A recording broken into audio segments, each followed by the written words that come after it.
today at the Javits Center in New York City, and we are at the travel show. And I'm going to be talking to my good friend Stephanie Abrams, who has Travelers 411. She's got a ton of stuff, actually. Hey, Mark, what does Stephanie have? She's got Travelers 411. What else? Oh, travel with Stephanie Abrams. Anyway, she's my buddy, so I kind of always know where to find her. But you definitely want to go to her website and check out all of her wonderful travel tips. She's an expert. She's actually the guru of travel. And we'll be talking to her a little bit today and seeing the seminar that she's giving, as well as like kind of traveling all over the world, actually, like from Mexico, somebody from Italy's here. So all the travel people come here to promote destinations. So where do we want to take you and live it up? Everywhere. So let's go. Wanna go away, I wanna stay, I wanna be alive.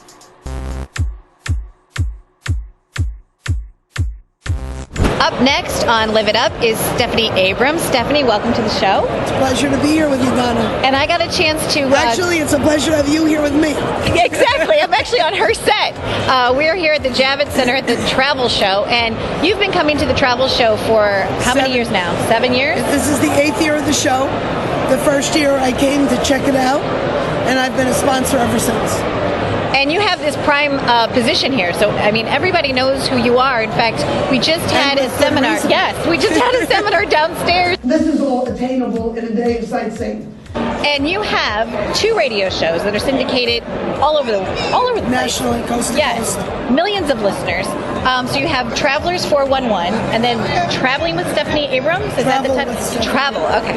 So tell us how you came up with that concept. You weren't in media before. You were actually in the travel industry. Yes. Okay. So tell me about that. Well, I was the executive vice president of a $1.5 billion travel company, and the towers came down. And when great economizing went into effect, it was explained to me after 16 years of building that company that my departure would save about 5 people's jobs. Well, that was very nice. Kind of left me in a funny place.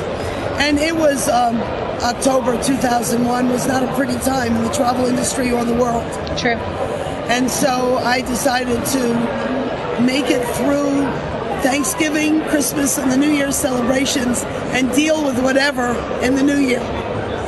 I was introduced to one of the vice presidents of a radio network, and push came to shove and whatever. I was invited on as a guest. I was invited back again. I was asked if I would take 15 minutes of somebody else's show on a weekly basis. And then after a total of 6 15-minute appearances, I was offered my own show, which was to be a 1-hour show about travel, starting July 7th, 2002. And in June of 2003, I got a phone call from the CEO, and I thought, well, that was the shortest career ever, because, you know, one is notified prior to contract dates of non-renewal, but I just held my breath. And he said, you know, you score very, very high in all 3 categories. We're wondering if you can increase and expand the show to 2 hours. And my answer was, does the Queen have a crown? But it was such a surprise because I really thought that conversation, especially given the most recent experience after 16 years building a company from 200 million to $1.5 billion.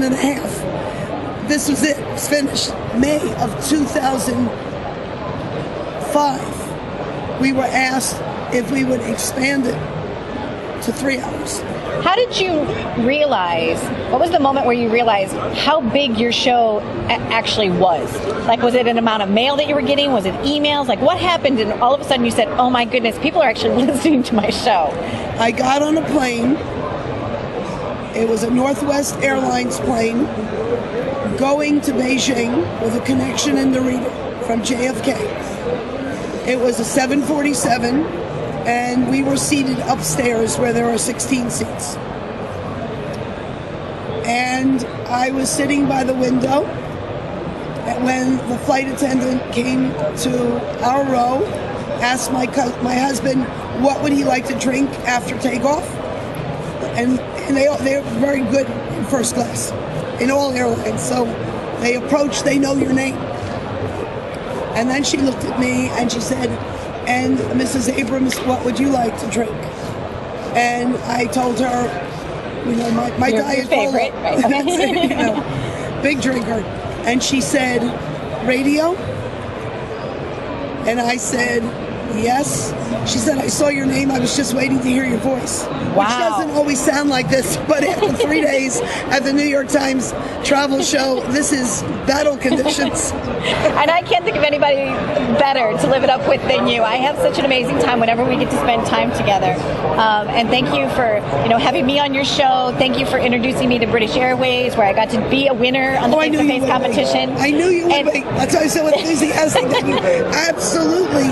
At this very moment, in my sponsor's booth here at the New York Times Travel Show, I have two very yummy and very attractive and very wonderful things to tell you about. One is this gorgeous cake.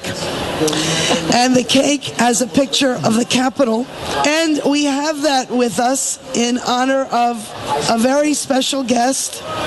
And that guest is Congress member Carolyn Maloney.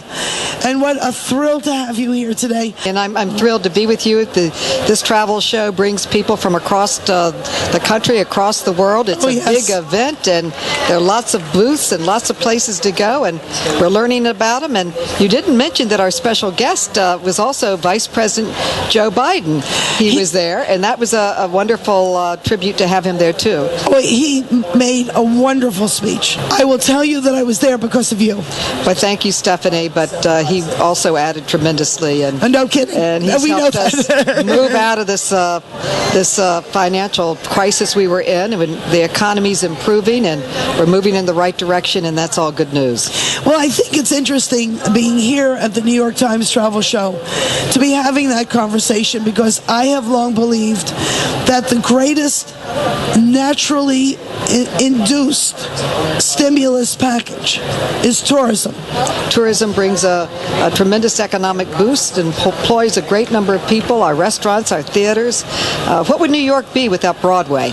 And we need to have people come every single night of the year to help us fill those theaters and fill these hotels.